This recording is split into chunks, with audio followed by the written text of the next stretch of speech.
بسم اللہ الرحمن الرحیم الحمد للہ والصلاة علی اہلہا اما بعد۔ حضرت نبی پاک صلی اللہ تعالی علیہ وسلم جب نبی بنائے جانے والے تھے اس وقت دنیا میں دو بڑی بڑی سپر پاور طاقتیں تھیں۔ ایک کو رومن امپائر کہا جاتا تھا اور دوسرے کو پرشین امپائر، جس کو آج ہم ایران کہتے ہیں۔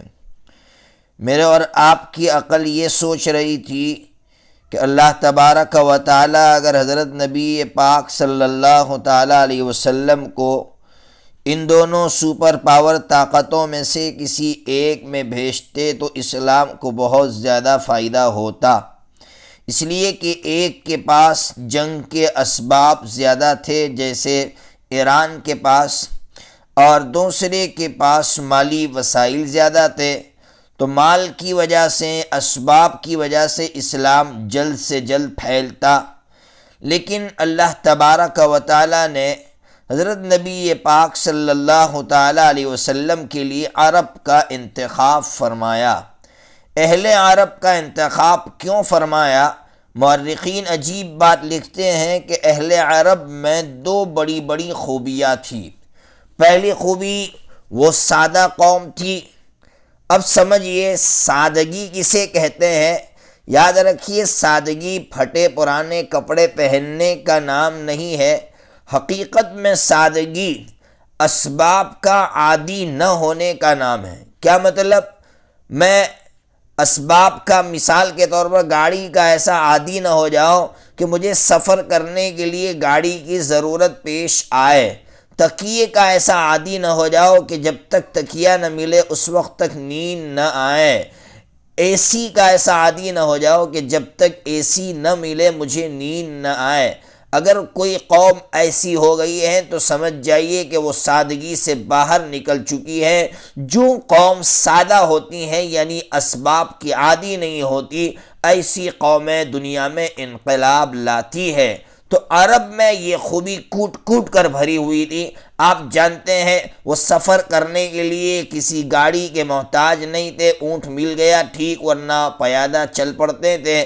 وہ کھانے کے لیے کسی چیز کے محتاج نہیں تھے، درختوں کے پتے چبا لیتے تھے۔ وہ سونے کے لیے تکیے کے محتاج نہیں تھے، وہ اینٹ سروں کے نیچے رکھ دیتے تھے اور سو جاتے تھے۔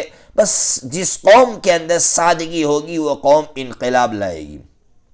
دوسری خوبی جو اہل عرب میں تھی وہ تھی جفا کشی، یعنی محنت کرنے والی قوم تھی۔ یہ قوم گھروں میں بیٹھنے والی قوم نہیں تھی، محنت کرتی تھی، محنت کر کے کماتی تھی۔ تو اس سے مورخین نے یہ تجزیہ کیا، جس قوم کے اندر یہ دو خوبیاں ہوگی وہ قوم انقلاب لائے گی۔ اب آئیے ہم ہمارے اس ملک کی طرف نظر دوڑاتے ہیں کہ جس وقت اللہ تبارک و تعالی نے تبلیغ کا کام شروع فرمایا تو اس وقت دہلی سے کام شروع ہوتا ہے، لیکن عجیب بات یہ کہ دہلی سے ایک دور بستی جس کو ہم میوات کی بستی کہتے ہیں، اللہ تبارک و تعالی شہر والوں کو چھوڑ کر ان کا انتخاب فرماتے ہیں، صرف اس لیے کہ اس قوم میں یہ دو بڑی خوبیاں موجود تھی۔ ایک وہ قوم سادہ تھی اور آج بھی وہ قوم سادہ ہے اور جفاکش قوم تھی۔ اسی لیے ہم دیکھتے ہیں کہ اللہ تبارک و تعالیٰ نے اہل میوات کے بعد اہل پالمپور کا بھی انتخاب فرمایا، اس لیے کہ اہل پالمپور میں بھی سادگی تھی اور وہ قوم جفاکش تھی۔ اس لیے جب تک یہ دو بڑی خوبیاں کسی قوم میں رہے گی، قوم کے نوجوانوں میں رہے گی، وہ قوم انقلاب لائے گی۔ آج ہم دیکھ رہے ہیں کہ ہمارے گھر ایسے خوبصورت ہم بنا رہے ہیں اور گھروں کے اندر ایسی عیاشیاں کر رہے ہیں، ایسی فضول خرچیاں کر رہے ہیں اور اپنی اولاد کو ہم ایسی چیزوں کا عادی بنا رہے ہیں کہ ہم مستقبل میں روئیں گے جب ہماری قوم کے لیے پانی بند کر دیا جائے گا، جب ہماری آنے والی نسلوں کے لیے وسائل بند کر دیے جائیں گے، کھینچ لیے جائیں گے۔ اس وقت ہمیں احساس ہوگا کاش ہم اپنی اولاد کو عادی بناتے بغیر پنکھے کے رہنے کا، ہم اپنی اولاد کو عادی بناتے دھوپ میں چلنے کا، ہم اپنی اولاد کو عادی بناتے پیدل چلنے کا، ہم اپنی اولاد کو عادی بناتے موٹا جھوٹا کھانے کا۔ لیکن آج ہم نے اپنی اولاد کو ایسا عیاش بنا دیا ہے کہ ہماری اولاد مستقبل میں روئے گی اور اس کے ذمہ دار ہم ہوں گے۔ اس لیے آئیے ہم سب مل کر عہد کرتے ہیں کہ ہم بھی سادہ زندگی گزاریں گے اور اپنی آنے والی نسل کو بھی سادہ بنائیں گے۔ اللہ تبارک و تعالی عمل کی توفیق عطا فرمائے۔